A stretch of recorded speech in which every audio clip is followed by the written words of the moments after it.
¿Qué pasa, chavales? Oye, acabo de Oye, darme cuenta que esta nueva forma de grabar no mola, tío, porque antes hacíamos el corte cachondo al principio, tal, o sea, esto de empezar así joder, mm, David, Así ya David, con no el cuentes audio. nuestros a secretos. Que carajo sacado, sin el nuevo, prolegómenos, de- sin foreplay, sin No me nada. el nuevo gusta, equipo tío. de producción está todavía acostumbrándose a Está sus haciendo, quehaceres, haciendo David, pruebas tío. nuevas. No me Prometo gusta que la para la novedad. próxima semana podremos, ¿vale? Hoy es que no me he dado cuenta. Pero ¿qué No me he pasa, dado cuenta, chavales? tenía que haber metido ahí. Javi, Nada, ¿cómo estás, tío? una semanita más aquí Sí, con sí. Heavy Oye, a todo Mental. esto nos hemos saltado una semana, ¿eh? Sí, tío. Sí, Y la de circunstancias. peña. ¿Hemos recibido comentarios de la peña? Eh, Dos amenazas para Javi, las normales. Lo de Luego siempre. tres, Business, luego tres business as críticas para usual. Javi por su comentario de que Residente tenía un acento raro. Por Muy supuesto, bien. También borrado. lo de todas las Esos semanas. son, esos son noticias viejas, Mike. O sea, ¿a quién Noticias hemos viejas. ofendido? ¿A quién Yo si hemos quieres te paso el ofendido como el que borré ayer. vivido? Eso Yo si fue, quieres te paso el comentario que borré ayer en YouTube. A ver si te parece viejo. vale, Que un poco que más dudaban de mi y te nacimiento saca un cuchillo. legítimo, de qué dudaban en concreto. De todo. De todo en Bueno, ¿qué general. tal estáis, chavales? Mike, ¿qué tal va la Bien, vida, tío? bien. Mira, hoy voy con gorra. Hoy estoy en formato News Mental. Como sabéis, hacemos el News Mental. Bueno, vosotros dos no, porque ni lo habéis visto, hijos de puta. Eh, Es para no hacemos los News contaminarte Mental ni presionarte y que los sábados. fluya ese artista que tienes dentro, Mike, que todos sabemos. Hacemos los News Mental los sábados en el canal de Twitch de Heavy Mental. Y mi outfit siempre es la sudadera de Heavy Mental y la gorra para atrás. Porque claro, para leer lo que hay que leer hay que prepararse mucho. Y he dicho, bueno, hoy lo voy a copiar. Eso y porque tengo el pelo, o sea, más largo de lo que lo lleva, parezco que el payaso ya. O sea, para quien nos vea en YouTube lo puede ver, o sea, tengo el pelo que madre mía. Entonces digo, me pongo gorra y así si me ven la suegri, pues cree que soy todavía una persona decente. Muy correcto, Mike. Y no te has hecho a Javi, perder, ¿no? ¿qué tal la ¿Qué tal, vida, tío? hacker? Que también me llevas unos pelos y Bien, unas. Me bien, llevas sí, unas pero patillas Espera, hoy. espera, es espera. Voy a poner porque el zoom no. solo para que la gente que vea YouTube pueda ver las patillacas de Javi. Javi, ¿Qué gírate, por pasa? favor. ¿No Es habéis que visto es la leche, ¿eh? los Madre patillones de la mía, muerte, Curro Jiménez, Rights Again y todo este tipo de cosas? ¿O cómo va esto? madre mía. Rey Seguén El otro patillas, ¿no? día estuvimos en el parque de atracciones el otro día, Guillermo de Aro, y me vino uno de esos Dráculas que pasan por ahí y tal, se me acerca y me dice, bonitas patillas. Digo, ya triunfo, ya está, ya lo mío. Ya, Ligaste con ya, un ya Drácula, muy puedes bien. morir tranquilo. Exactamente, ya puedo morir tranquilo, ya he llegado donde tenía que llegar, efectivamente. Ay, pues Bueno, nada, bien. Mike, tenemos capitulinchi. Venga, redoble, vamos a ver qué tenemos hoy. Vamos con ella. Mira, hoy que sepas que lo he preparado, ¿eh? No. Ojo, ¿eh? Ese no cuenta, me gusta A más ver, tu ese redoble. no cuenta, ese Venga, no va cuenta. acá. Tiene que ser el genuino Mike. Capítulo 048. Y ahora es cuando sería. Muy bien. Eso es, exacto. El ¿Ves? golpe del ¿Ves? chat. Voy mejorando. El Producción. golpe del Producción, ¿eh? crash. ¿Son los polímatas una rareza mitológica? Hostias. Bueno, ¿Cómo? Bien. necesito lo primero. Necesito primero Necesitas un un poco diccionario. Sí. Exactamente. Me he abierto la Espasa Calpe del 92 Muy bien, muy bien. O y no Cransan, tengo la palabra el tomo polímata. 62, muy bien. Y luego me he abierto, ¿os acordáis del diccionario Larousse, ese pequeñito amarillo que había para el cole? El Eso es Ostras, un ilustrado. tío. diccionario. El Y Larousse ilustrado. tampoco me sale polímata. Entonces, El que tiene por santos, como favor, diría mi abuela. podéis, por favor, antes de que me prepare el capítulo, porque lo voy a hacer sobre la marcha, explicarme qué es ser polímata? A Por ver, favor. Javi, ¿cómo defines Hombre. un polímata? A ver. Pues hombre, no hay una definición consensuada, pero básicamente estamos hablando de este tipo de personas que dominan varias ramas del saber o varias artes del saber. O digamos que de algún modo pueden conciliar una naturaleza matemática con una afición a la música, con un dominio de la ingeniería, de la arquitectura, este tipo de cosas que normalmente la gente normal, digamos, se dedica prácticamente en exclusiva. Pues un polímata en principio es una persona que es capaz de mostrar maestría o es capaz de mostrar dominio o al menos un cierto control en varias disciplinas heterogéneas. Esa es la definición así un poquito grosso modo. Luego eso se concentra en un montón de diferentes variaciones, desde el neogeneralista actual, que está súper de moda y sobre el que podríamos hablar, a los modelos, digamos, más clásicos de los polímatas de toda la vida, que han representado gente como Leonardo y Leonardo Da da Vinci. Vinci, cosas por el estilo, efectivamente. Pero vamos, O sea, digamos que sí. no, tío, iba a decir que, o sea, yo creo que lo de polímata, claro, surge, o sea, polímata viene, la etimología es aprender mucho, ¿no? Y lo que dice Javi, ¿no? Al final define una serie de perfiles que, claro, desde el Renacimiento, antes del Renacimiento, pues al final se consideraban genios de esa época, ¿no? Porque al final veníamos de gente de épocas, ¿no? Donde al final tienes un área de especialidad, de repente tenías a alguien que hacía muy bien 40.000 cosas en 20 ámbitos muy diferentes, desde inventar cosas de arquitectura hasta ser escultor, pintor, escritor, filósofo y demás. Y tenemos esa figura como del polímata clásico, que también se habla del hombre o, ¿no? Bueno, iba a decir hombre y mujer del Renacimiento, mujer nunca se nombró, tristemente, porque, Bueno, pero porque eran otras épocas. siempre se llama del Renacimiento porque es la primera vez que tenemos constatación. Constancia de ello, claro. Eso es, efectivamente. Pero yo personalmente creo que esto es una cosa que nos ha acompañado desde las cavernas. Ha debido haber gente que ha tenido múltiples cualidades. Lo que pasa es que los primeros polímatas a los que podemos... De hecho, uno de los libros que recomiendo en la lista de libros es el libro de Peter Burke de Polymath. Una historia cultural desde Leonardo da Vinci a Susan Sontag y el tío recoge como 500 polímatas y normalmente del mundo occidental, del mundo nuestro, quiero decir, posiblemente en otras culturas pues tendrían su gente, sus avicenas, o sea, gente que ha sido muy hábil en diferentes aspectos técnicos, culturales e intelectuales, porque además es algo muy interesante de los polímatas, es que normalmente, como hemos hablado en alguna ocasión, se generan un montón de cosas interesantes en los espacios liminales, en los espacios frontera entre disciplinas. Entonces, el polímata de natural está operando entre diferentes fronteras, con lo cual muchas veces produce productos intelectuales particularmente interesantes. O sea, yo creo que esto... sí. Pero entonces el polímata es algo así como un colgado que es capaz de ser brillante en más de una disciplina, ¿no? Sí, es una manera de decirlo un poco de Vallecas, pero sí, efectivamente. Vale. Me gusta lo de voy a colgado. decir- Es un colgado. Lo voy a Eso decir es. más polite. Colgado, colgada, colgade. ¿Vale? Eso Así es, es más. correcto, así. ¿Vale? Como que se nota que Vale. tenemos estudio en colegio de pagos y hemos ido a los curas, Eso como es. tiene que ser. Eso es. Hermanos maristas, efectivamente. Entonces, Exactamente.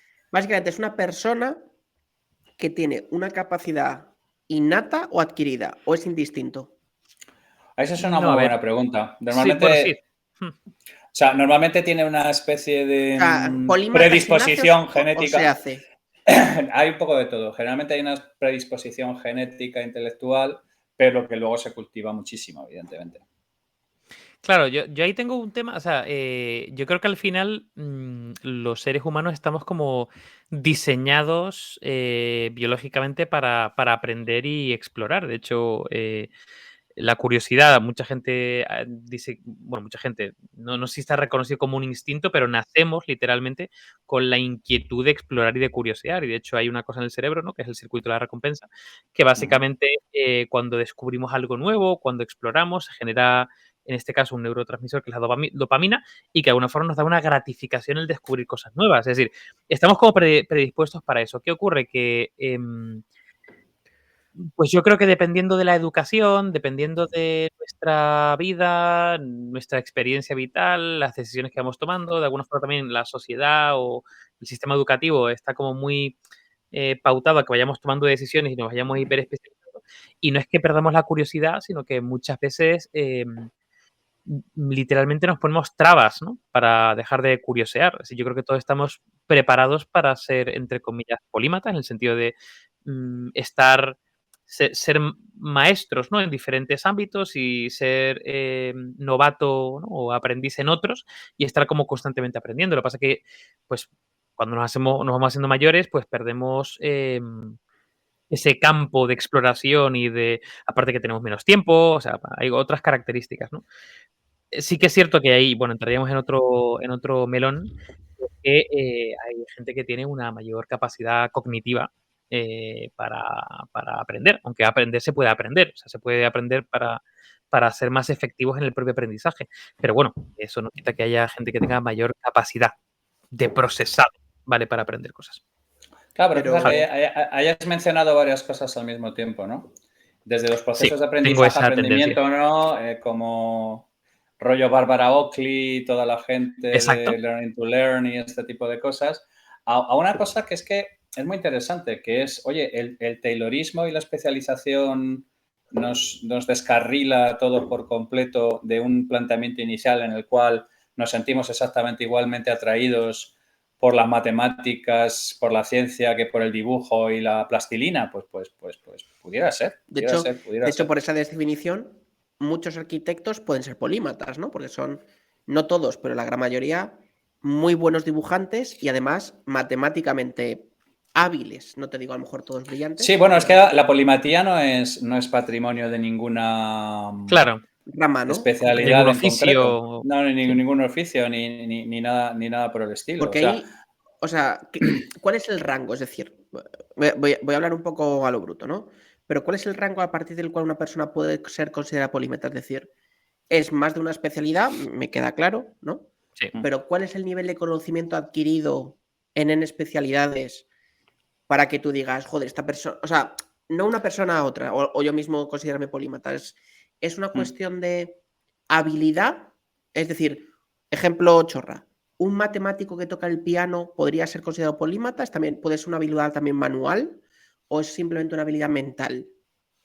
No, puede ser manual. O sea, un Pues, carpintero físico podría ser sí. un polímata porque cultiva una mental y una física y espacial. Por Sí, ejemplo. pero no hay una definición universal, por decir de alguna manera, ¿no? O sea, Vale, vale. no hay un criterio como, yo que sé, como en los seguros, de cuánto hay que pagar por cada miembro amputado y este tipo de cosas. No Ya. hay un... Sí, que es más ambiguo, no es Claro, tan. exactamente. Es que es una cosa que no está tan definida. Pero hay una cosa muy clásica en estas líneas de pensamiento, que es aquello que decía Heinlein de que la especialización es para los insectos. El tío decía una especie de frase que incluía como que el ser humano tenía que ser capaz de cambiar pañales, planear inversiones, matar cerdos, bueno, no sé, 50.000 cosas, cada una de su puto padre y de su puta madre, ¿vale? Entonces el tío decía que es que lo contrario producía gente que no era gente completa, por decir de alguna manera, ¿sabes lo que te quiero decir? Que no te permitía curtirte. Lo único que ocurre es que muchos de nosotros hay cosas que se nos dan bien y hay cosas específicas para las que somos unos muñones. Entonces, no creo que haya una definición. Contemos alguna, Javi.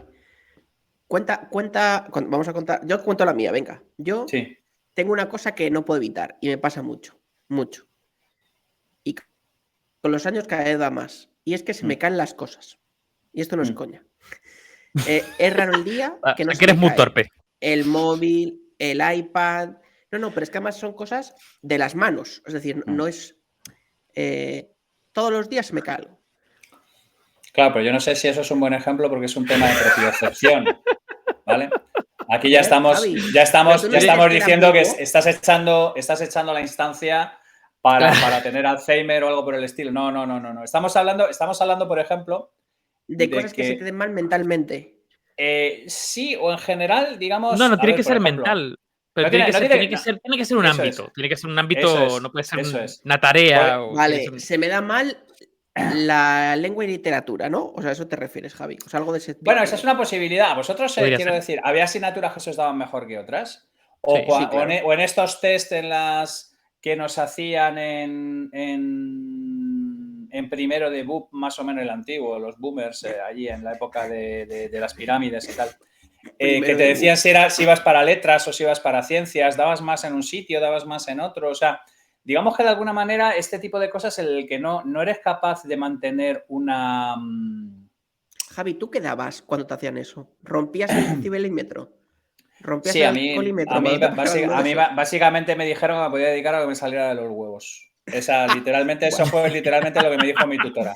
Menos a gestionar Dice, agendas, a lo que quieras, ¿no? dice exactamente. No, eso no pero eso ya llegó después, efectivamente, mi concreción. Por ejemplo, efectivamente, yo soy malísimo yo soy malísimo en todo lo que tiene que ver con operaciones, pero porque me aburre soberanamente. O O sea, ¿Operaciones qué? ¿Matemáticas? No, operaciones, No. operaciones Horarios, de horarios, tareas, gestión. gestión, pero no Voy a administrar. gestión, sí, administración, o sea, Sí. las cosas que hay que hacer en el día a día, ¿vale? Las chores que dicen los ingleses. Es que no sé si hay un equivalente en las tareas repetitivas, las tareas... Las fíjate tareas que de soy rutina, consciente. la rutina. Sí, exactamente. Fíjate que soy consciente de los importantes que son, ¿eh? Y fíjate que yo siempre digo que una compañía que quiera funcionar necesita un buen director de operaciones y yo lo tengo clarísimo y ahí no hay ninguna discusión ni nada por el estilo. Pero a mí personalmente es que no se me dan bien. No me siento cómodo haciendo cosas en las que no aporte, digamos, un valor diferencial o donde yo me sienta desafiado mentalmente o cosas por el estilo. De hecho, muchas veces puedo hacer 4 o 5 cosas que sean chores al mismo tiempo mientras estoy pensando en otra cosa. ¿Vale? Sí. De hecho, el trabajo manual, por ejemplo, ¿os gusta el trabajo manual? O sea, yo cierto trabajo manual a mí me relaja. Me parece que es A mí como, también. me mete en una especie como de flow. A mí Eso me es. gustan las cosas de jardín. Sé que es un poco Eso como es. muy de señor de 40 y muchos, como cuando Javi tenía hace 10 años, pero Eso es, pasan el césped. exactamente. Pero El ya, otro o día sea, estuve mucho con la poniendo... gorrita para atrás, pero eres un señor, Mike, admítelo, tío. No, pero fuera de coña. Cortar el Estás césped, a esto de salir con pantuflas y batín de ¿quieres que te cola. enseñe lo que llevo puesto? A ver, miedo das. Este momento, ¿ves? Venga, Ya está, ya pantuflas. está. Te falta el batín de Guatiné y la copa de balón con el soberano y ya tenemos un señor de 116 No, años. Ya está pero todo yo eso lo completo. que dice David me pasa igual. A mí las tareas de jardín, cortar el césped, rastrillar, cosas así, me relaja un huevo, me Sí, desconecta del hay mundo. gente que cocina, entras en flow. También, Yo, por también. ejemplo, fíjate, una cosa que a mí me entraba bastante en flow era la papiroflexia, el origami. Me pongo ahí y ¿Te entro en gustaba un mega hacer? flow. Eso Sí, sí. es. Bueno, la Eso gente que es. toca la guitarra, vosotros dos que tocáis instrumentos también, ¿no? Es como un Sí. momento un poco de desconexión, ¿no? Del mundo. Claro, El piano, pero tío, es yo el que piano fluyo, eso me es. voy. A mí tocar, yo tengo un mono de tocar que no es ni medio humano. Pero fíjate, yo siempre Normal, he estás casado sido con 3 hijas, exactamente, normal. pero yo siempre he sido un rascatripas, ¿sabes lo que te quiero decir? O sea, no he ¿Eso qué sido significa? A ver, Javi. Rascatripas.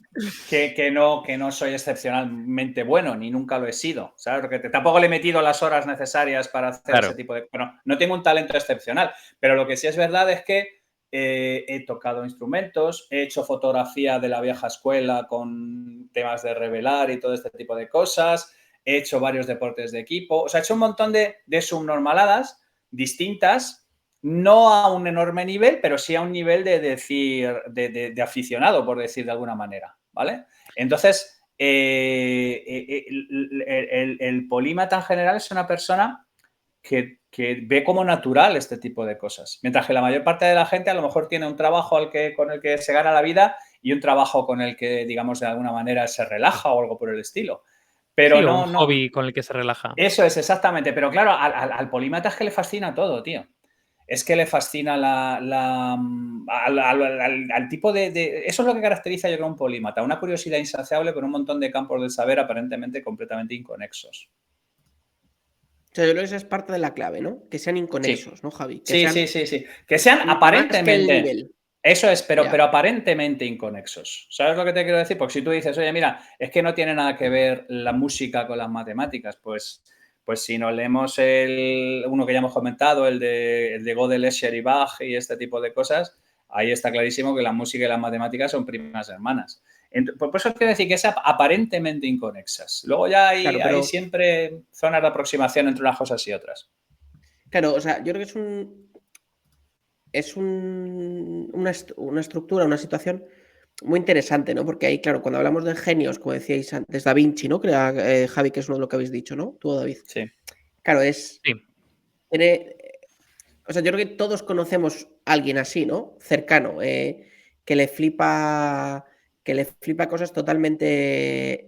Que siempre, muchas veces a lo mejor quedamos como, o sea, lo enfocamos como el raro. Es que le gusta la Fórmula 1 y comer, no sé, y las carreras de caracoles, no sé, me lo estoy metiendo por decir una gilipollez, ¿no? Pero No, pero... Sí, pero fíjate, lo que dice pero Javi. ahí estamos hablando de aficiones, ¿vale? De Claro. alguna manera es ingesta. Tú dices, oye, Leonardo da Vinci, pues la mayor parte le conoce por la puta Mona Lisa, que es un cuadro de mierda, además, que es el formato más pequeño del mundo, que se hizo famoso porque lo robaron del Louvre. Pero Leonardo tiene unos libracos donde te hace unos Los análisis de dibujos de anatomía. los primeros helicópteros y... Eso es. Te hace un trabajo de ingeniería en una página, en el siguiente hay un dibujo de una autopsia, en el siguiente hay un tratado matemático, en el siguiente hay... ¿Sabes lo que te quiero decir? Es una cosa que tú dices, pero bueno, este tío, esa es la primera vez de la que queda constancia de alguien que tenía este tipo de intereses. Lo que pasa es que, claro, Leonardo tenía una ventaja y es que cada una de las ciencias de las que le ocupaba, tampoco había un corpus de saber tan gigantesco como para que no, si te pones y fueras lo suficientemente inteligente, no pudieras, digamos, de alguna manera ser excelente en cada uno de ellos. ¿Vale? O sea, quiero decirle que... Habría que haber visto en la época. Esto es un clásico de decir, bueno, no había nada, pero claro, al no haber nada también Eso empezar a es. hacer cosas era tela marinera, claro. Era tela marinera, no había libros, no había sitios donde mirar, era todo exploratorio, que se lo cuenten a los chavales a los que montaban aparatos y terminaban bidimensionales en el fondo de un barranco. O sea, claro, era el CPS primigenio, era el tío... Yo personalmente creo que ha existido siempre este tipo de gente y lo único que ocurre es que no se les ha empezado a prestar atención. Desde luego, hasta el Renacimiento no se les presta ningún tipo de atención, pero esta gente, como están en esas zonas liminales donde siempre digo que se crean las cosas que realmente valen la pena, hacen cosas absolutamente virguerísimas. O sea, en el libro ese que os he mencionado antes hay un ejemplo de una serie de personas absolutamente brutales. Y yo creo que son capaces de producir cosas más interesantes que alguien que sea un experto brutal en un área concreta. O sea, yo creo, por ejemplo, que ha cambiado más el mundo alguien como Jobs, que es un ingeniero de mierda y era un product manager de andar por casa, pero que estaba en esa zona liminal, que un tío como Tesla, que es el epítome del ingeniero, pero que claro, el tío solo sabía funcionar en una única dirección y luego al final pues terminas mal y todo este tipo de cosas. Yo creo que un polímata tiene una ventaja natural que el especialista no tiene. Yo, ahí Javi, estoy totalmente de acuerdo, ¿eh? Pero fíjate, hay un tema que yo creo que como que hay que diferenciar entre dos polímatas, a lo mejor, que es básicamente el grado de profundidad, ¿no? Es decir, al final tú, si has hecho 1000 cosas, pero digamos a muy poca profundidad, ahí pues puedes ser un tío muy curioso, pero no eres un polímata realmente, sino No, tienes que haber llegado eres como... un diletante, si me apuras. Es Eres un alguien bala que... perdida, sí, ¿no? Exactamente, que no te has centrado nunca, no has sido capaz de Claro, crear cosas en determinado yo creo que valor, ahí un disperso, si quieres, todo este tipo de cosas. exacto. O sea, un polímata tiene que llegar a un nivel de profundidad determinado hasta incluso llegar a un cierto nivel de maestría, ¿no? De hecho, a mí me gusta hablar mucho de la geometría del talento, que además es un término que yo creo que lo cogí de Mónica. Que básicamente es las formas que tiene el talento de cada uno, ¿no? O sea, venimos de un talento en forma de I, ¿no? De I muy larga, que es la hiperespecialización, y nuevamente vamos perdiendo especialización, ganando competencias transversales, pues yo qué sé, productividad personal, gestión de equipos y demás, convirtiéndote en un generalista, y la dicotomía, ¿no? De especialista generalista, sobre todo pues muy enfocado para coordinar equipos, o sea, ya te conviertes en un manager, en un jefe y demás, ¿no? Claro, lo que se empieza, lo que se viene dando con la parte polímata es, primero, perfiles que tienen un área de expertise, pero la capacidad de aplicar ese área de expertise de forma transversal a múltiples ámbitos, ¿no? Entonces, ya es talento en forma de T, tienes amplitud y profundidad, que es un poco lo que comenta, ¿no? David Epstein en Range y demás, que tienes ese Mikkelsen tipo de... en The Rise of the Neo-Generalist, hay varios libros al respecto. Exacto. Ese sería como los neogeneralistas. Claro, ahora lo que estamos ahora mismo es en un ámbito donde ya no solamente vale un área de expertise, sino que tienes que empezar a combinar cosas, ¿no? Primero, más de un área de expertise con cierto nivel de profundidad.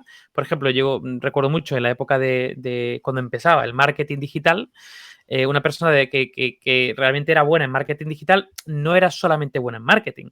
Tenía que saber de métricas y analítica, tenía que saber de SEO-SEM, tenía que saber de creatividad, tenía que contemplar diferentes códigos, ¿no? Incluso, si me apuras, de producción, ¿no?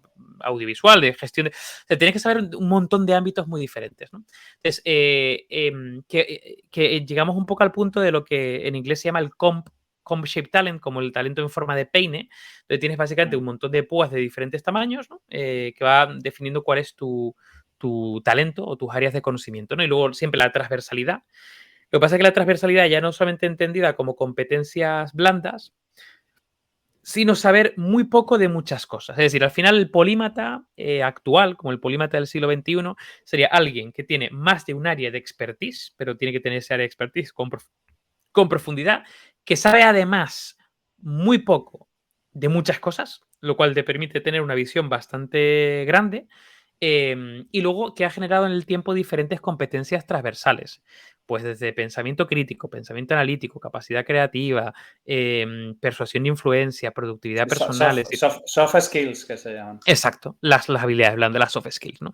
Eso yo creo que sería como el perfil polímata del siglo XXI, ¿no? Y conectándolo con lo que comenta Javi, el CPS, ¿no? Del Complex Problem Solving y demás. Claro, los perfiles polímatas empiezan a tener un rol fundamental en el mundo en el que vivimos, básicamente porque si venimos de un contexto complicado, donde puede venir un experto y te da la receta, oye, si tú sigues estos 10 pasos, llegas a la solución, perfecto, ¿no? O esta es la solución, que básicamente son sigue estos 10 pasos. Claro, cuando empezamos en un terreno complejo, ya no tienes una receta mágica, ya no tienes un perfil experto que te diga sigue estos 10 pasos, sino que literalmente necesitas personas que aúnen la capacidad de conectar múltiples ámbitos y que tengan capacidades de navegar, ¿no? Por la incertidumbre hasta llegar a alguna solución correcta. De hecho, si me apuras, no es que no dejen de intentar aplicar soluciones ya precocinadas. El problema es que dejan de funcionar en un entorno de máxima incertidumbre. Exacto. Sí, bueno, pero vamos, todos buscamos la receta mágica, ¿no? No, a ver, ¿no? El cerebro es más vago que la chaqueta de un guarda, busca heurísticos donde no las hay y tal. Pero claro, yo en la parte de CPS yo siempre estoy hablando, digo, oye, es que el auge del neogeneralista es fundamentalmente porque es más apto para trabajar en situaciones completamente desconocidas, que es lo que plantea el CPS, que en situaciones, digamos, donde se requiere un especialista. O sea, digamos que de alguna manera esa extensión, por decir de alguna manera, de determinados conocimientos, ya prescindiendo de que haya una... Porque claro, por ejemplo, la mayor parte de la gente que trabaja conmigo viene de algún área de expertise, ¿vale? Yo mismo vengo de la informática, pero hay otros que vienen de la ingeniería forestal, o hay otros que vienen de las cosas más locas que te puedas imaginar, de la antropología, de la sociología. Entonces, el asunto es que a partir de ahí, efectivamente, tú ya empiezas a pivotar y darte cuenta de que hay más cosas aparte del tema que, digamos, dominas más horizontalmente. Pero esto, por ejemplo, lo he visto dado un upgrade. Upgrade es fundamentalmente esto, es decir, oye, es que tienes que crecer en la parte de soft skills, efectivamente, y tienes que crecer en la parte de una serie de cosas adicionales. Y Exacto. Eso tiene que ver con, o sea, lo que estamos haciendo es, mientras que hasta hace poco la polimatía era una especie de curiosidad, ahora lo que estamos diciendo es que para determinadas naturalezas problemáticas necesitas gente que tenga un determinado grado de polimatía para poderlos abordar. Totalmente. Por ejemplo, áreas como innovación o incluso estrategia, incluso emprendimiento. O sea, cuando tienes equipos autónomos pequeñitos multidisciplinares, un perfil o perfiles polímatas es que es fundamental. Es fundamental. A mí me gusta mucho la frase esta que dice David Epstein, ¿no? Del libro Range, que dice que en un mundo complejo tener solamente o guiarte solamente por un área de expertise no solo es limitante, sino que puede ser desastroso. Es decir, ya no solamente te autolimitas en tu propio ámbito, sino que puedes tomar decisiones con grandes sesgos, ¿no? O sea, que el objetivo es saber de muchas cosas. Tú mismo, Mike, al final, pues, joder, tienes en el tiempo y en tu propia trayectoria, has tenido un recorrido donde te has vuelto experto infinitas veces en muchos ámbitos. Incluso ahora mismo con el tema del podcast, por ejemplo, tú has adquirido ya un expertise del copón en la parte de producción, 8 personas de producción. Claro. Claro. A ver, por eso preguntaba al principio cuál es el nivel de profundidad, ¿no? Porque era la duda que yo me planteaba. Es decir, de hecho, por eso de ahí venía también si se puede adquirir o si es algo natural, Porque claro, yo creo que al final es algo que con una persona seguramente, ¿no? Por lo que estáis contando, con suficiente paciencia y pasión, seguramente puede adquirir una polimatía. Claro, Otra cosa es pues que tiene que ser algo pues que le apasione, que le interese, que le motive, que le guste y que bla, bla, bla, ¿no? exacto. Pero pinta, ¿no? Pero pinta. De hecho, es que los polímatas históricamente, bueno, los polímatas incluso nos remontamos a la antigua Grecia, los grandes filósofos eran todos polímatas. Al final lo que era gente que... Los polímatas yo lo asocio mucho con gente que o es o aspira a ser sabia, ¿no? Porque al final, Sí. si conoces mucho de muchas cosas, llegas a un punto, ¿no? Que te conviertes en una De persona hecho, sabia. Platón decía que quienes tenían que gobernar al final del día la ciudad eran los filósofos, y los filósofos eran los que eran sabios en la parte de ciencias y en la parte de ejercicio físico. O sea, Platón decía que un filósofo llegaba a ser un filósofo si era capaz de poner la cabeza en el sitio donde ponía el cuerpo, ¿vale? O sea, los griegos ponían y ellos tenían las 4 grandes artes y todo este tipo de quadrivium, este tipo de cosas que luego heredaron los latinos, y mezclaban cosas que aparentemente para nosotros son completamente diferentes. O sea, ellos mezclaban la lingüística con la geometría, por ejemplo. O sea, quiero decir que es que esta separación en cuartitos, yo creo que tiene que ver más con el taylorismo, tiene que ver más con a partir del siglo XIX, cuando había que llenar las fábricas y había que llegar las cosas de una manera específica, y había que llenar las cadenas de producción con especialistas de una manera específica, pero que anteriormente teníamos una aproximación más holística al conocimiento. Sí, sí. Pero lo que pasa es que la ironía ahora, y a ver cómo lo veis vosotros, es básicamente, parece que los perfiles polímatas o neurogeneralistas cada vez son más demandados y pueden ofrecer como una propuesta de valor en el mundo en el que vivimos, pero las empresas no siempre los buscan y de hecho muchas veces buscan lo contrario.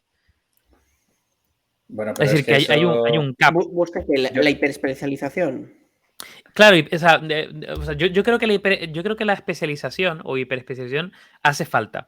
Necesitas perfiles especializados en ciertos ámbitos, lo que pasa es que tienen que tener también competencias transversales, pero eso hace falta. Pero para muchos ámbitos dentro de una compañía necesitas otro tipo de perfiles que sean bastante más generalistas. Pero las empresas, de alguna forma, lo que miran o buscan o evalúan, por ejemplo, cuando ven un currículum, es la especialización. Cambia mucho la pregunta de dime lo que sabes a dime lo que eres capaz de hacer, ¿no?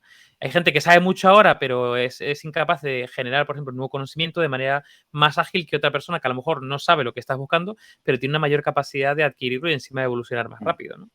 Yo es que tengo una tesis un tanto tocapelotas con respecto a este asunto.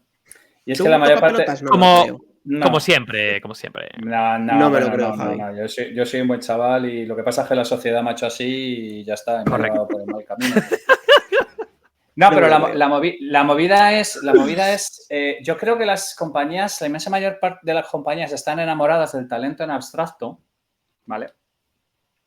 Pero el talento en concreto es cabrón, es conflictivo, es tocapelotas, es rasca, ¿sabes lo que te quiero decir? Es molesto, no es dócil, no es acomodaticio, no es fácilmente llevadero. Entonces tú puedes decir en público que es que hay una falta de talento y que lo que tu empresa está buscando es talento y lo que está esto y tal, y luego en el fondo de tu corazón querer gente que ejecute lo que tú estás pensando y a tomar por culo y que no te cuestione. ¿Vale? Porque cuando tú abres la puerta al talento, abres la puerta al cuestionamiento de muchas de las cosas que estás haciendo. Entonces yo tengo la sensación de que hay un montón de compañías que sí tienen un compromiso efectivo con el talento, pero hay muchísima gente que lo que tienen es un compromiso con el talento desde un punto de vista abstracto, ¿no? Como, oye, sí, a mí me gustaría tener mucho talento, pero al mismo tiempo me gustaría que fueran completamente ovejunos y que dijeran sí, señor, a cada cosa que digo y a cada cosa que pienso. Y eso es un poco incompatible. O sea, mi experiencia con el talento es que el talento en realidad es... ni siquiera es cabrón conscientemente, sino que por su propia naturaleza está cuestionando concretamente el statu quo. Y cualquier cosa que desafíe el statu quo, pues no es así como plato de buen gusto de entrada, ¿eh? No sé cómo lo veis vosotros. No, yo estoy totalmente de acuerdo y de hecho... Esa falsa situación, ¿no? De que quiero cuidar el talento, pero no hay talento y tal, realmente no hacen nada, ¿no? Bueno, está la típica. No, recuerdo la frase esta de Steve Jobs de ¿para qué vas a contratar a gente más inteligente que tú si luego le vas a decir lo que tienen que hacer, ¿no? Eso O algo es. así. Es decir, yo creo que está como muy. Contratemos a gente más inteligente que nosotros que nos diga qué es lo que hay que hacer. Por ejemplo, claro, o sea, Era lo que darles decía él. libertad. Sí, sí. Sí, sí. Había, o sea, yo creo que está como, por ejemplo, muy de moda el rollo este de rodéate de gente más inteligente que tú, ¿no? Sí. O sé la persona más Más tonta de la habitación, eso yo lo digo más tonta. muchísimo. Claro, Sí, efectivamente. Pero eso es una cosa que se dice mucho, pero luego en las empresas dice, pero se hace lo que yo diga, como yo diga, y de la forma que yo diga, y es como, pues ¿para qué narices, tío, metes a toda esta gente? Es que esto es marketing, como todo en la vida. Una cosa es lo que se dice y otra lo que se hace. No, pero no me jodas. Tú lo estabas diciendo antes, no sé si eras tú o era Mike. Yo personalmente creo que el marketing requiere ahora mismo a algunas de las personas más talentosas de la compañía. Y ahora mismo Totalmente. no es el caso y así le luce el pelo al marketing, por otro lado. Exacto. O sea, no es un problema de marketing, es un problema de que tú No, pero cuando dice Mike estás Marketing idealizado. es Sí, higiénico. sí, Higiénico, exactamente. O superficial. sea, tú estás Efectivamente. idealizando la idea de que te gusta el talento, pero en realidad el talento te importa una puta mierda. Tú Te lo la que quieres suda. son Claro. sí señores. Tú lo que quieres son psicofantes que te digan que sí y ya está. O De ahí sea, volvemos que al es... Taylorismo y volvemos a Eso es. y rollo Que el cadena. taylorismo es cojonudo cuando lo que quieres es hacer clavos, ¿eh? O sea, es que yo soy el Claro. primero que digo, oye, mira, que es que aquí lo que hay que hacer es una esta taylorista y aquí podemos ahorrar 5 minutos y aquí podemos ahorrar 3 pesetas y de puta madre y como Dios. Pero cuando te enfrentas a problemas complicados o entornos buca, vete tú con ese tipo de aproximaciones que te vas a comer lo que se comió Clavijo. Te metes un viaje, o sea, no aguantas ni No, una pero es siesta. que es así, es que es así. Es que ahora, por ejemplo, yo veía esta mañana un meme, ¿no? Que se acabó la era de la tecnología, vuelve la era de los financieros. Hostia, pues sí, estoy de acuerdo. Y esto pasa además cíclicamente, porque las áreas creativas se suelen entregar a sus excesos y luego suele tener que venir el este. Alguien Pero a es recortar, que, ¿no? efectivamente, pero es que al que recorta no le pides que crea. Yo es que personalmente creo que son gente que están cableadas de maneras completamente diferentes. ¿Vale? Entonces, yo respeto mucho al financiero, yo respeto mucho al de operaciones y respeto muchísimo a la gente que no está cableada como yo porque yo los necesito, porque yo no soy capaz de hacerlo, ¿vale?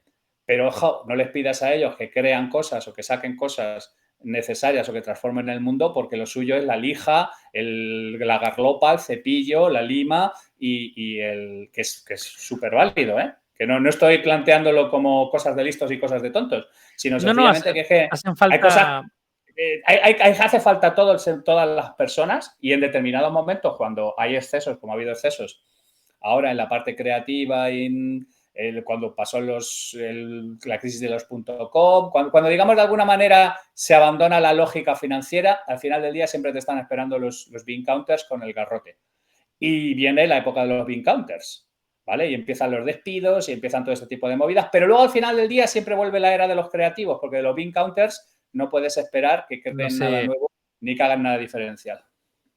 Pero Ya. fíjate, estoy de acuerdo contigo porque muy de acuerdo en ese sentido, porque en los últimos 2 años yo he tenido que coger la dirección financiera en este caso, de Innuba. Y claro, por mucho que he estado en proyectos y en la parte de creación, estás también en la otra movida y de alguna forma te autolimita. Es decir, el no conocer ciertas cosas, el no conocer los números, el no conocer no sé cuánto, tal, te da un campo de juego mucho mayor que el conocerlo, porque te autolimitas a ti mismo porque sabes, pues bueno, cosas que no puedes hacer. O sea, de alguna forma ves las limitaciones. O sea que, bueno, me parece muy interesante esa reflexión. Quería haceros una pregunta. ¿Creéis que Heavy Mental es un podcast de polímatas? Es decir, no Dos digo tercios que sí. también, no digo que también. No. No, me refiero, no digo nosotros, que también. Yo creo que Ah, los tres somos polímatas. Digo, es un podcast orientado, o sea, es decir, queremos que nuestro público son polímatas. Yo personalmente lo tengo clarísimo. O sea, quiero decir, no sé si es... ¿Puedes No. compartir la claridad? No. A ver, quiero decir, desde el mismo momento en que planteamos en igualdad de condiciones la ciencia que un tema pop, ya es un Claro, manifiesto es un totalmente. manifiesto clarísimo. Es decir, no, mira, es que hablar de papers profundos sobre topología está bien, pero hablar de Belén Esteban mal, pues no, es cultura. O sea, Bien, cada Javi, uno de nosotros bien, está bien. representado. No, pero es que es así, es que es así. Luego ya personalmente cada uno tenemos nuestro papel, ¿no? Entonces Correcto. yo me tengo que cagar en Telecinco, pero yo internamente soy perfectamente consciente de lo importante que es, y luego lo hablaremos también, pero la mitología humana o la antropología o todo este tipo de cosas que hacemos siempre también. Entonces, yo personalmente creo que nosotros llevamos la polimatía en el ADN, puro y duro. Por no mencionar que tú y yo hemos sido entrevistados en Polímatas, que es un podcast especializado precisamente en polímatas. O sea, que te quiero decir que yo personalmente lo tengo clarísimo, que nosotros desde el primer momento nacimos con esa vocación. Justo te iba a decir, es que tenemos muchos podcasts amigos, como Polímatas, el de Val, ¿no? Incluso Kaizen, el de Jaime, o el Rincón de Aquiles. Es decir, Tengo el al de final Aquiles, son efectivamente. Intercambio podcasts iónico, son podcasts de curiosidad, de con trabajar un mucha montón de cosas amplitud, distintas, con mucha con amplitud, mucha efectivamente. profundidad. Claro, Eso son es. perfiles como muy polímatas. Lo que pasa que creo que la diferencia entre, por ejemplo, Kaizen o Polímatas es básicamente el formato. Es decir, ellos de alguna forma están muy orientados en dar claves específicas que te pueden ayudar a convertirte en un polímata, por ejemplo, en el caso de Val. No, vamos a decirlo claro. Nosotros lo damos Vamos a por decirlo hecho. claro. Hay Nosotros, podcasts luego el que son segundo punto, autoayuda y hay podcasts que te ayudan a pensar. y Y yo encima, tengo, y yo encima el tengo nuestro te claro ayuda a cuál no es reír. el de autoayuda. El No sé si nuestro encima hay. está el humor Claro, también, que es muy no sé importante. si hay un criterio, no sé si hay un criterio tan Categórico. categórico, efectivamente, sobre este tipo de cosas. Pero Yo yo creo que, personalmente creo a ver, yo voy a decir que una cosa somos. políticamente incorrecta, Javi, ¿vale? Sí, Pero en venga. general, a mí siempre me ha repateado, Mm, siempre que he leído, he visto algo que me diga que las cosas funcionan de una manera mm, concreta. mm. Eres un En general, antisistema. Eres un rebelde, sí. Mike. No es tanto eso. O sea, yo prefiero que me ayuden a. O sea, esto es como lo de pescar, te pesco o pescas Sí. tú, ¿no? Pues esto es un poco Bueno, parecido a eso. pero esto tiene que ver con los mecanismos de cambio de actitud. O sea, tú jamás convences a nadie. Tú lo máximo que puedes hacer es abrirle a Pero la es que yo no gente quiero a convencer a unas. nadie. Yo no quiero Eso es. enseñarle a nadie qué es la felicidad. Yo quiero que Claro, no, pero reflexione qué es por para eso ellos la felicidad. Claro, pero es que lo que te quiero decir es que en general, y esto no sé cómo conectarlo con la polimatía, pero yo creo que algo tiene que ver. La gente más inteligente no es nada proselitista. Te suele plantear una serie de cosas, te las deja ahí y si quieres las usas y si no, a tomar por culo. Ni predican, ni dan consejos, Ya. ni ¿sabes lo que te quiero decir? Te comentan su punto de vista, si lo procesas y te sirve para ti, fenomenal, y si no, a tomar por saco, ¿sabes lo que te quiero decir? Entonces, yo personalmente creo que el proselitismo es un correlador negativo con la inteligencia y con este tipo de cosas. Es decir, no, perdona, esto es como yo pienso que va la movida y hay películas, ¿sabes? Yo no estoy aquí para convencerte a ti de nada, ni a decirte a ti nada de nada, ni nada por el estilo. Entonces, desde el mismo momento en que nosotros lo único que hacemos es plantear y exponer nuestros puntos de vista individuales, pero en ningún momento, de hecho, ni siquiera estamos de acuerdo la mayor parte de las veces sobre un montón de cosas. Pero eso está bien. Pero yo Pero eso eso lo está he hecho bien, muchas veces. efectivamente. Eso yo creo que tiene un valor per se. Yo fíjate, conectando con los polímatas, yo creo que los polímatas, iba a decir somos, es que yo os considero y me considero un polímata. Somos buenos planteadores de preguntas. Es decir, como al final tienes tantas conexiones de tantos ámbitos y no sé cuánto, haces como conexiones y aparte de encontrar soluciones y plantear, pero estoy de acuerdo que planteamos buenas preguntas. O sea, hacemos unas buenas reflexiones, o sea, o hacemos que, aparte de reflexionar, hacemos que otros reflexionen con un nivel de profundidad interesante. Yo Sí, sí es lo que en creo. realidad a lo único que puedes aspirar es a generar curiosidad. Claro. Que es la pelea que tengo yo con mis amigos, los académicos hardcore y los catedráticos. Y yo les digo, tío, es que de verdad, tú no sé si has visto, pero tu asignatura está 20 veces mejor explicada en un Coursera por alguien de Berkeley que además tiene don de gentes, lo hace bien, es simpático y tiene buena dicción. Haciendo amigos, Javi haciendo amigos. No, pero así. Entonces yo le digo, es que tú no lo quieres admitir, pero tú estás en el show business. Tú estás ahí 50 minutos para intentar convencerle a la gente y transmitirle pasión por tu disciplina. Estás en ¿Sabes? el negocio de la atención. Están en el negocio de la atención, exactamente igual que lo pueden estar los, pero insisto, en el del show business. Estás en el negocio de que la gente te conceda, que además se puede ir con un golpe de clic o llevarse su dinero a otra parte o hacer otro tipo de cosas, ¿eh? No es como antes, que era... Yo tenía un subnormal en la universidad que se jactaba de que controlaba el grifo de los informáticos en España. No, esto se acabó, o sea, se acabó el circo, amigos. Entonces, por eso te quiero decir que es un tema que a mí me parece casi intrínseco. Totalmente. Bueno, muy interesante, muy interesante. Todavía no sé qué somos, pero sí que sé lo que no somos. Ya hemos aprendido algo. Chupacharcos. No, ¿cómo decía mi abuela? ¿Cómo decía mi abuela los que se metían en un montón de chafacharcos o algo así? No me acuerdo. No, eso no. Mi abuela era una persona que eso no, esas cosas no. Pero tenía una expresión que ahora mismo no me acuerdo cómo era, para los que estaban todo el rato metiendo el pan en 14 platos. O sea, para esta gente que no era capaz de centrarse en una historia y que siempre tenía que estar... De profundizar. Yo creo que la clave aquí es la capacidad de profundizar, básicamente. Vale, chavales, pasamos al siguiente tema. Pasamos a la mitología. Venga. A ver, Mike. Necesito traducción otra vez. ¿Qué nos cuenta? No, la mitología, tío. O sea... La mitología, mira, la mitología se reduce... Dime un ser mitológico. Dime algo. A ver, dime algo de mitología. El Minotauro. Muy bien, perfecto. ¿El Minotauro? Muy correcto. ¿Te conoces al mito? Porque no. el mito del Minotauro te lo... No. O sea, tú sabes que el Minotauro es un mito, pero no... Yo sé que el Minotauro viene de los griegos, ¿no? Que era mitad hombre, mitad toro, ¿vale? Correcto. Que viene de una movida que era el toro de Creta o alguna movida así, eso sí que me suena, y que había alguna movida de... bueno, no, y de que era Minotauro porque era de una zona o de una movida que era Minos, por eso era Minotauro, pero tampoco mucho más.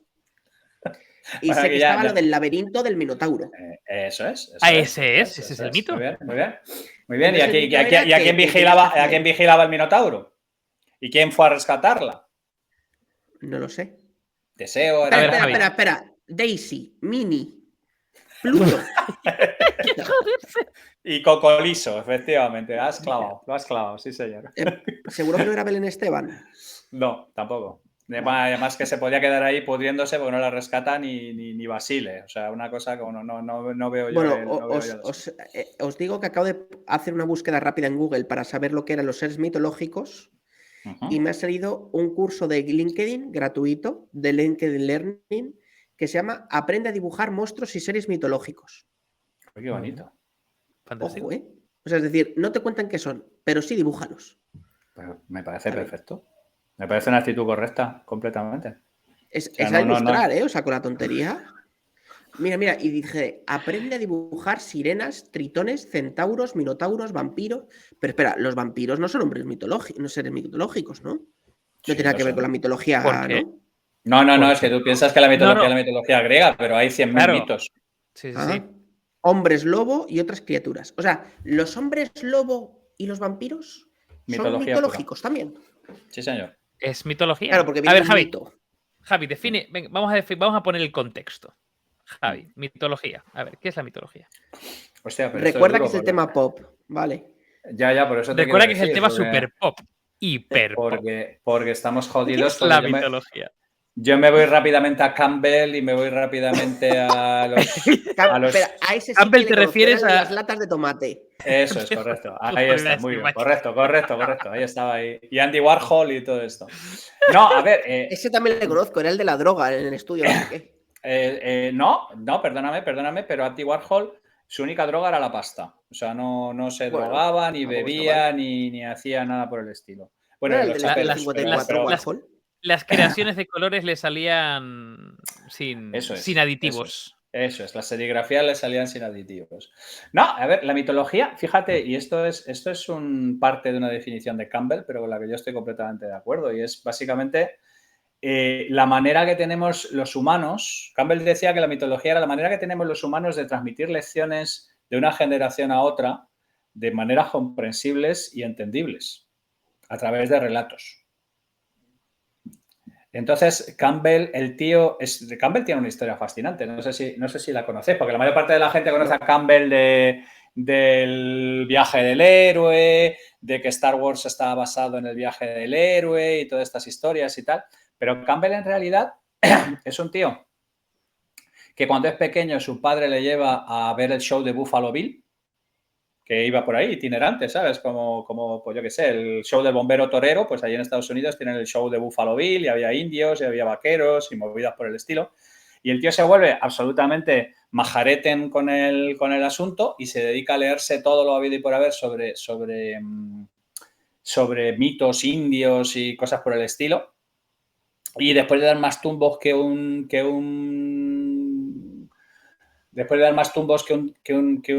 precursor, resulta que llega y se hace profesor de una universidad neoyorquina solo para mujeres. De hecho, si os acordáis de esa imagen que hay en Indiana Jones y En busca del arca perdida, en la que Indiana Jones está dando clases y todas las chicas, en una universidad solo de chicas, y todas las chicas se vuelven majaretas y le mandan mensajes en los párpados y cosas por el estilo. Eso está basado en Joseph Campbell, que por lo visto era un fucker bastante importante allí en la universidad donde estaba, que era una universidad femenina. Pero bueno, este tío llega le ponen en contacto con Mary Mellon, la de Carnegie Mellon, ¿vale? Una típica filántropa como la Peggy Guggenheim y todo este tipo de gente que financiaba artistas y tal, para que le echara una mano para un breviario que tenían de mitos hindúes, ¿vale? La tal Mellon tenía como una especie de think tank sobre temas intelectuales que era Bollinger, y editaba, querían hacer un breviario sobre mitología hindú, y Campbell les echa una mano, y Campbell se mete en la mitología hindú hasta el cogote, y entonces se da cuenta de que hay un montón de cosas que son muy parecidas entre la mitología hindú y la mitología india, pero que no tienen nada que ver, porque unos están a pesar de que sean indios los dos, están a tomar por culo los unos de los otros.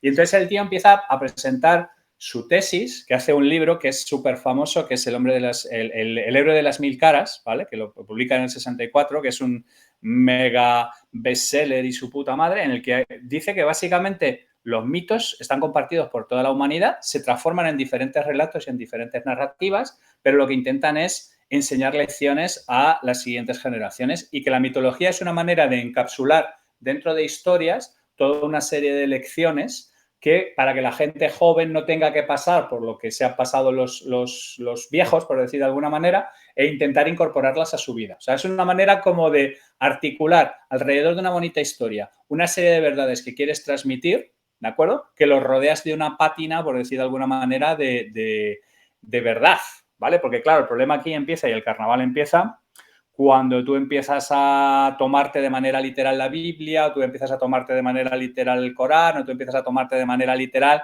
los mitos que se van pasando de unos a otros. Él descubrió, por ejemplo, que había... Iba a decir, Javi, una puntualización ahí, es que antes de incluso de la literatura escrita, es decir, antes de que se pudiesen escribir, la transmisión del conocimiento era por vía oral y se generaban narrativas y relatos para poder comunicar. Campbell dice que todo lo que es la parte de la mitología es tan viejo como la humanidad, y que era la manera que tenía la humanidad de encapsular lecciones para las siguientes generaciones, ¿vale? Hilados en una narrativa que transmitiera un conocimiento a las siguientes generaciones. Y como claro, los refranes, en cierta medida. Como los refranes, efectivamente, son como cápsulas de conocimiento enrolladas en un relato que intentaban transmitir una serie de mensajes ejemplares, por decirlo de alguna manera. Vale, y Campbell... ¿Podemos hablar de algo no sesudo? Esto no puede ser sesudo, Mike. No puede ser sesudo. Si esto... Es que esto es sesudo. Son historietas. No, mira, te va a hacer ilusión, Campbell en su universidad no se comió una paraguaya, salvo con los alumnas, porque nadie le hacía ni puto caso, hasta que no llegó a la televisión. Y entonces la gente de PBS les hizo un documental justo antes de morir. Él se murió en el 87, pues los documentales estos eran del 86. Y el tío, hasta que no llegó a la televisión, no le conocía ni Rita. Pero en el 86 graban los documentales. ¿Y dónde los graban? En el Skywalker Ranch, en el sitio donde George Lucas hacía todas las movidas y producciones, tal, ¿no? porque George Lucas dice en el documental que él se saca el guión de Star Wars de haberse leído El héroe de mil caras cuando era jovencito, que le volvió completamente turulato. Entonces, todo lo que es la parte de mitología, Campbell lo que hace, digamos, de alguna manera es dar una explicación de por qué todas las culturas generan mitología y por qué, digamos, hay un montón de cosas que se repiten, ¿vale? El nacimiento de una virgen, por ejemplo, es algo que se repite en un montón de sitios. La gente que nace el 25 de diciembre se repite en un montón de sitios. O sea, hay un montón de cosas que se repiten en culturas que no han tenido nada que ver las unas con las otras porque sirven para trasladar una serie de valores que son principalmente humanos. Y Campbell es un tío además súper entretenido de leer porque sus libros son súper entretenidos. Y la serie, que creo que está subida a YouTube, posiblemente te mole a ti, Mike. Es un poco viejuna porque es del 86, pero es lo que le hizo a este tío un superstar. No había nacido, Javi, como un poco viejuna. Joder, es del siglo pasado. No, joder, Dios a la mierda, de verdad. En el 86, cualquier persona que se vista por los pies ha nacido ya en el 86. Coño. Que, oye, yo una cosa, aparte de, o sea, la mitología, como eso, los mitos, ¿no? Las narrativas, los relatos, las historias, pero luego hay dentro de la mitología está muy ligada casi siempre a la religión. Es decir, a contar al tema de las deidades y los diferentes dioses. Y de hecho, históricamente ha habido como que los dioses se van construyendo con los dioses que había antes, ¿no? De hecho, hay una comparativa entre los dioses griegos y romanos y era como, pues, Zeus es No, Júpiter, son iguales. ¿no?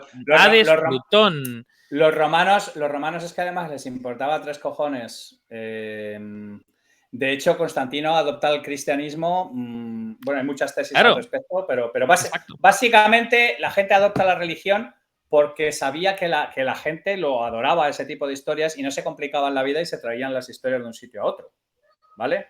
O sea, por eso muchas veces se han cristianizado dioses y festividades. Eso es, el Samhain se convierte en la festividad de todos los difuntos, pero igual que el santuario de la Virgen de Guadalupe es en un sitio donde ya se iba allí a peregrinar, a adorar a la Pachamama o sea, quiero decir, eso lo han hecho absolutamente todas las religiones, lo de reciclar cosas que ya se estaban haciendo. Claro, pero es que la religión es súper útil para legitimar desde un punto de vista divino un montón de arquitecturas de naturaleza bastante humana. Entonces es normal que de alguna manera convergieran una cosa y la otra.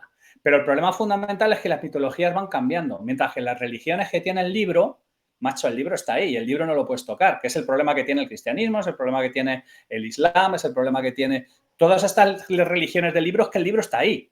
O sea, ya no puedes hacerlo mover, no puedes hacerlo evolucionar, es complicado. Cada vez que lo intentas generas un cisma, ¿vale? Entonces ese es un tema particularmente curioso con las religiones monoteístas basadas en el libro. Pero los mitos han ido evolucionando porque de natural, digamos que de alguna manera evolucionan. Entonces los romanos se quedaron con todo el panteón griego, pero y se fumaron un puro, ¿eh? O sea, sin ningún tipo de problemas. Les cambiaron el nombre y a correr. A mí me sorprende, tío, cómo la mitología ha dado un juego que lo flipas infinito al mundo del cine y las series.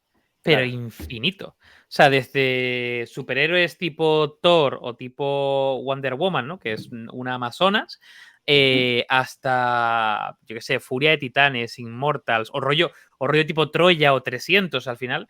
Están todos basados en gestas épicas que están relacionadas con los mitos. O sea, ha dado un juego infinito el tema de los dioses. Yo por curiosidad, o sea, yo es que me aficioné mucho de pequeño a leer como historias ilustradas de mitología. De hecho, tenía un libro maravilloso de temas ilustradas de mitología y venía la egipcia, venía la escandinava, venía la griega, venía la romana. Y no sé por qué, tío, pero me fascinaba mucho la escandinava porque era como muy salvaje. O sea, es decir, bueno, por un motivo muy sencillo, porque, por ejemplo, la romana, al contrario que la griega, ¿la romana o la egipcia? No me recuerdo. O sea, digamos que hay mitologías que de alguna forma, mira, estas son las deidades que hay, no, la egipcia creo que, ¿no? Esas son las deidades que hay, son los dioses, ¿no? Y cada uno hace cosas diferentes, ¿no? Pues yo qué sé, tienes Osiris, ¿no? Que es el dios de la resurrección. o tienes Ra, ¿no? Que era el dios sol y tal. Pero luego tienes, por ejemplo, la escandinava es toda una historia. Es una historia completa, pues un poco como la griega, ¿no? Como el tema de los titanes y luego los dioses y luego Zeus. Pues me encantaba, digamos, la historia de cómo están relacionadas todas las cosas, los hijos, cómo era como el árbol genealógico de los diferentes dioses. O sea, me parece súper interesante esa parte de como de historia narrativa. Y la escandinava me llamó un montón, sí, me la recuerdo así como que me llamó mucho la atención, porque además era súper salvaje. Era como muy... Pues sí, bueno, pero había más o menos equivalentes. O sea, tenías a Hela, que era la diosa de la muerte, y en la esta tenías a Hades, por ejemplo. O sea, Hades, quiero decir que hay una serie de cosas que eran... Sí, al final siempre es como el sol, la luna, la muerte, la vida, el amor, en el caso del norte, los gigantes de hielo eran los chungos, porque además, claro, allí el hielo era una realidad potente y tal. Los humanos salen de que la vaca nutricia, que es muy parecida a la Pachamama, lame el hielo y saca a los humanos de ahí. Bueno, claro, en la escandinava tenías las figuras de los animales, ¿no? Tenías animales que eran, sí, eran como dioses, ¿no? Que habían salido de ahí, literalmente. Bueno, no dioses, pero están dentro de la mitología, sí, sí. O sea, digamos que hay una serie de temas comunes, que esa es la tesis de Campbell, y luego hay una serie de particularidades que tienen que ver con el contexto geográfico, etcétera, etcétera, etcétera, etcétera. Hay un componente, sí. Es decir, como pasaba, yo creo que en alguno de los capítulos que hemos hecho de la religión lo hemos comentado, que parte de los motivos que llevan a la gente a creer en la religión o en Dios, dioses, como sea, es un tema de como creer que hay un ser superior, ¿no? O un ser o seres más fuerte, más poderoso, más valioso, más lo que sea, ¿no? ¿Creéis que con la mitología pasa parecido? Es decir, es un invento que parte de la base de creer en algo que es más que tú, que lo puede todo, que tiene poderes, que... Totalmente. O sea, como una invención maravillosa. O sea, tú piensas por ejemplo, la mitología escandinava, la nórdica. De hecho, hay una película además muy reciente que es la de Northman, que es bastante salvaje, muy recomendable, muy, muy guapa, en el que se hacen ritos, pero ritos, bueno, incluso los aztecas o los incas. O sea, al final tú tienes un relato, una mitología, tienes una serie de deidades que además tienes que de alguna forma rendir homenajes, incluso sacrificando a personas, ¿no? Y, por ejemplo, en la escandinava había un tema de tenemos que sacrificar una persona cada X tiempo. Cordero. Claro, para la cosecha Claro, el sacrificio está en un montón de religiones, pero hay religiones más sanguinarias y menos. De las más sanguinarias eran los aztecas, por ejemplo, que eran... Los aztecas, por ejemplo, sí, sí. Eran la hostia. Muy salvaje. Eran muy brutales. Pero totalmente, Mike, totalmente. Sí, sí, sí. Es como que me llama la atención ese componente en donde mezclamos como ese ser superior y a la vez los animales, ¿no? Como que es como si tuvieras fumado un megaporro y o la gente que crea esto, ¿no? Como que si hubiera fumado un megaporro y... Bueno, es que para creer en ciertas religiones has tenido que tumbarte A ver, no, pero por ejemplo es muy normal que Zeus se convierta en cualquier tipo de animal para follarse de las maneras más variadas a las más... O sea, bueno, la mitología griega le echas un vistazo y flipas unos pepinos, pero bastante importantes. Es maravilloso. O sea, mira, os voy a Hay mitologías que han envejecido mal, ¿eh? Hay mitologías que han envejecido muy mal. Mira, sí, no, la griega en concreto va mal con el zeitgeist, efectivamente. El año pasado, como sabéis, me fui de luna de miel, ¿no? Y entonces nos introdujimos, Carla y yo, en las etnias del centro de África. Y bueno, hicimos un día que nos fuimos de caza con una tribu que está casi extinguida, que se llaman bosquimanos. Hicimos cosas muy guapas, ¿no? Y una de las cosas que aprendimos un montón es de la tribu más grande que hay en Tanzania, que son los Masai, ¿no? Que por eso ahí se llama la zona del Masai Mara y todo eso. Es escuchar, claro, tenemos curiosidad, un poco cómo eran sus culturas, sus tradiciones, porque un gran porcentaje de la población es Masai, ¿no? Entonces, hay una cosa que me llamó la atención, y es que le tienen miedo, no comen pescado, y le tienen miedo a los peces, pero en plan miedo. Sí, atávico. Sí, a los peces, porque es un rollo de, claro, como algo que esté en el agua, ¿no? Como que cómo puede ser que, o sea, sí, para ellos como demonios. que no comen nada, pues como que esté en el agua, bueno, una movida así seria, ¿no? Y estaba cotilleando a ver cuál era un poco la mitología y dicen que su ser mitológico es el planeta Venus. Y yo, ¿cómo? Y entonces dice, en la mitología masái, el planeta Venus se llama Kileken y visita la Tierra bajo la forma de un muchacho. O sea, Hostia, eso, el no, mito no, es no digas un eso en alto, planeta... no digas ese nombre en alto que a Payete le da por montar otra red social. No, Kileken. Espera. Hijo de puta. Se dice que el muchacho favorece a las personas y le cuida sus ganados. Si el hombre al que ayuda le guarda la única cosa que él tiene, el secreto de su origen. Qué bueno, qué bueno. Pues tú busca ahí y antropológicamente descubrirás alguna ventaja competitiva o alguna lección o alguna lectura encapsulada dentro de tan tremenda paridad. Claro. Y a lo mejor que tuviese sentido en tiempos y han En pasado como de tiempos, generación en efectivamente. De que generación. Venus nos iba a proteger de las pandemias o de alguna movida, ¿no? Vete tú a saber, o hubo una erupción en el Tanganica y todos los peces eran mortales, no sé, vete tú a saber, ¿sabes lo que Por te quiero ejemplo, decir? sí. Pero generalmente va encapsulado algún tipo de lección en ese tipo de que al final toma forma de parida completamente ilógica, pero contextualmente seguramente tenía algún tipo de sentido. Cualquier cosa que perviva más allá de una serie de generaciones ha tenido en algún momento algún tipo de ventaja biológica. O un sentido dentro de la propia sociedad, ¿no? Del Eso es. contexto social de las personas, ¿no? Eso es. ¿Vosotros tenéis algún ser mitológico así favorito o que os mole? El CEO razonable. El mío es Goku. Yo iba a decir Goku. El tuyo. No. El CEO razonable. Sí, a mí es que un puto fenómeno. un socio mío, El CEO razonable. es que un socio mío tiene siempre esa frase que es, Eso es bueno, un mito, pero realmente. cualquier CEO razonable haría esto y tal, y nosotros ya tenemos el mito del CEO razonable. Que lo sabrá, que no te digo yo que no, pero vamos, que no crece mucho en la selva. No, a ver, no, ¿qué mito puedes, no sé, no. El mito de la O sea, caverna. a mí Tampoco. siempre me ha gustado, o sea, yo siempre he sido muy fan de Hércules, tío, siempre me ha llamado la atención. Sí. A mí me ha molado siempre Zeus por eso, Pero por follarín y Hércules es un descerebrado. poco el Batman pobre, ¿no? O sea, ¿no os ha parecido que Hércules es un poco el Batman pobre? No, no. ¿Cómo que el Batman pobre? O sea, luego el cabrón soy yo, Mike.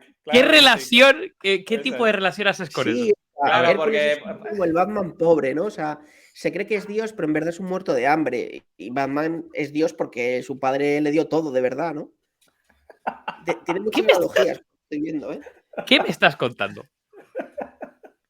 la única exclusión debe tocarte los huevos, Dave. O sea, No, totalmente. que No, pero está me gusta el rollo de las 12 pruebas, o sea, me parece guay. Pero y en luego todas yo también era muy... en todas las religiones hay un nombre súper fuerte que de alguna manera hace... en la religión católica, que el cristianismo es Sansón. Sansón, efectivamente. Sí, o sea, sí. quiero decir, en casi todas, o Paul Bunyan en la mitología de... O sea, quiero decir, en todas hay un Mazas que es el que reparte bien. O sea, el que reparte bien a gusto este tipo de cosas. O sea... Y así que te caía bien. El que reparte bien a gusto. No, el otro que me caía bien era Ulises. O sea, yo era también muy fan de Ulises. Sí. Pero de Ulises 31, me imagino, ¿no? Y de Nono, el pequeño robot y tal. O eso ya te pilló también con 3 años. Yo creo que me pilló muy joven, Javi. Joder, no sé de qué me estás hablando. No compartimos referencias. No compartimos referencias. No compartimos referencias. Claramente no compartimos referencias. ¿Tú Pero, tenías por ejemplo, algún mito, Mike? O sea, a mí siempre me dio mucha pena. Aparte de Zetangana. A mí Sísifo siempre me dio mucha pena. Qué bonito. ¿En serio? Porque, joder, toda la vida subiendo la puta piedra. Hostia, tiene que estar eslomado. Bueno, había mitos peores, macho. Había uno que le ataron con cadenas a una roca y había un águila que le comía el hígado constantemente. Hostia, que no hacía tío, más que sí. crecerle. ¿Cuál era ese? ¿El de Teseo o no? No. Ese era otro, espera. De hecho, de Sísifo... No sé si fue Prometeo que le putearon por traer el fuego, pero no. Hubo uno que le encadenaron a una montaña y le comía el águila el hígado constantemente y el hígado no hacía más que crecerle. O sea, que era una cosa maravillosa el tema.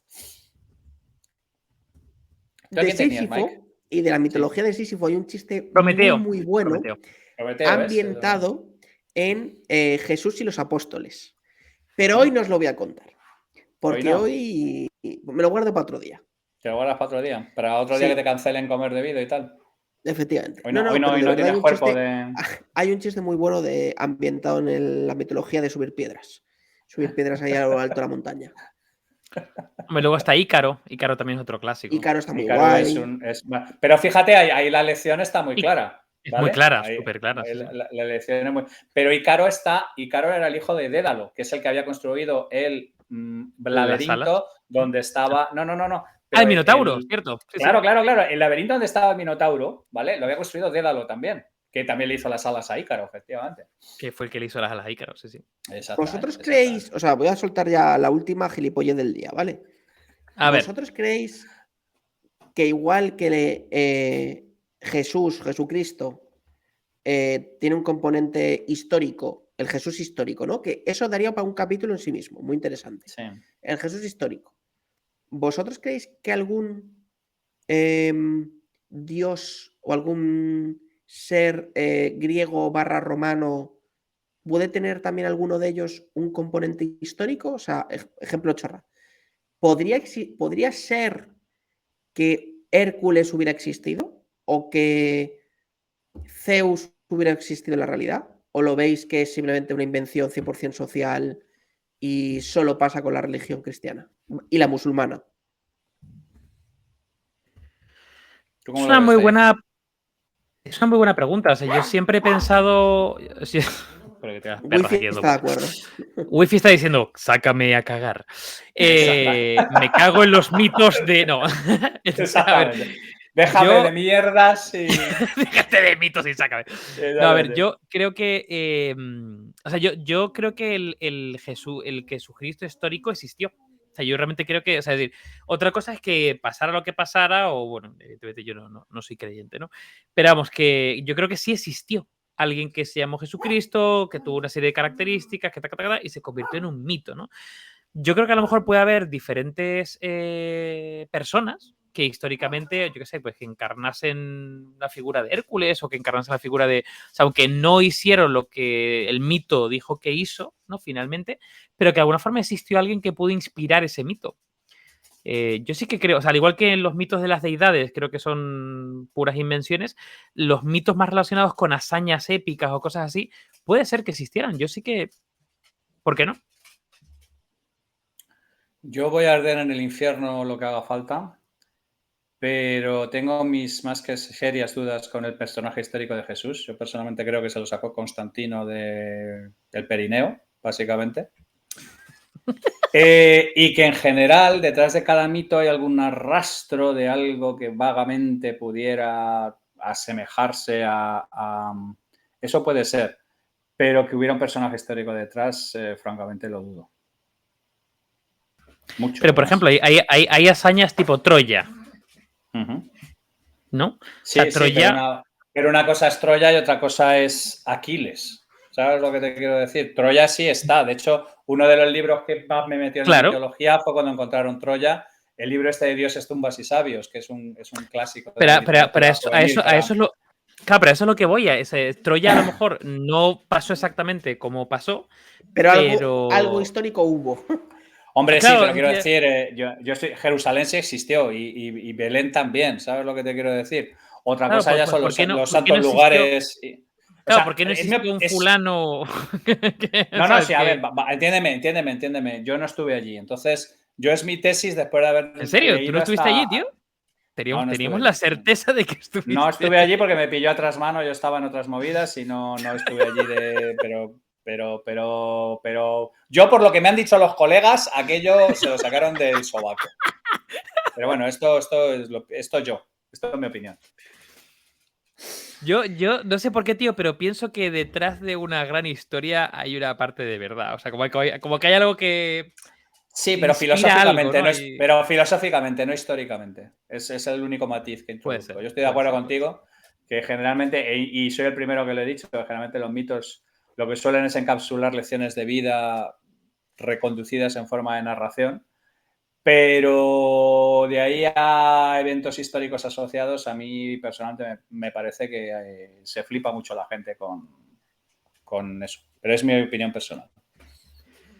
Bueno, chavales, de hecho, efectivamente, deberíamos dedicar un día, un programa sobre esto, sobre la existencia de Jesucristo y todo este tipo de historias. Aunque solo sea para justificar los 20 putos libros que me he leído sobre la movida. Hay que joderse, tío. No, hay que aprovechar las historias, tío. No voy a leer yo en vano aquí para... ¿Con quién te crees tú que pueda hablar yo de esto? Si no es con los... Exactamente. Justamente. Dime, Dave. Bueno, chaval, nos estamos convirtiendo en un sitcom, claramente. Eso. Deja el dedito, producción, deja el dedito quieto. Ya se lo pasa eso por línea interna, ya les echa la bronca. Bueno, chavales, volvemos a la pregunta. Mira, ya Wifi se queja de nuevo. Venga. Mike, ¿son los polímatas una rareza mitológica o un ser mitológico, una rareza mitológica? ¿Qué piensas? No. No.com, hasta luego. Ya sabéis que cuando hay un tema, o sea, cuando hay algo que no entiendo, pues lo digo, pero no me mojo, porque es que no lo entiendo. Entonces, creo que no. Como se dice en mi aldea, non. Non. Non è vero, ben trovato. No, ¿Qué piensas? No. Yo creo que es algo que están entre nosotros, como los Illuminati. Pues incluso aunque Mike ha dicho que no sabe, pero hemos dado pleno. O sea, yo tampoco creo. Yo creo que los polímatas no son rarezas mitológicas, sino que son realidades y cada vez más necesarias. ¿Será esta vez la primera y única y última vez de esta temporada que estaremos de acuerdo? Es correcto. Hagan sus apuestas. En la siguiente vamos a movidas chungas ya, otra vez. Nos volvemos a sacar los ojos, que si no la gente se va a acostumbrar mal. Es posible. Bueno, chavales. Bueno, pues hasta la próxima. Nos vemos el lunes que viene, 9 de la noche. Till the next one. Comprad merchant. No es mitología. Existe. Está en la web. El unicornio es de verdad. Todo lo demás son fantochadas, pero el unicornio is real. Is the real shit. Chao. Salud y ciencia, perras.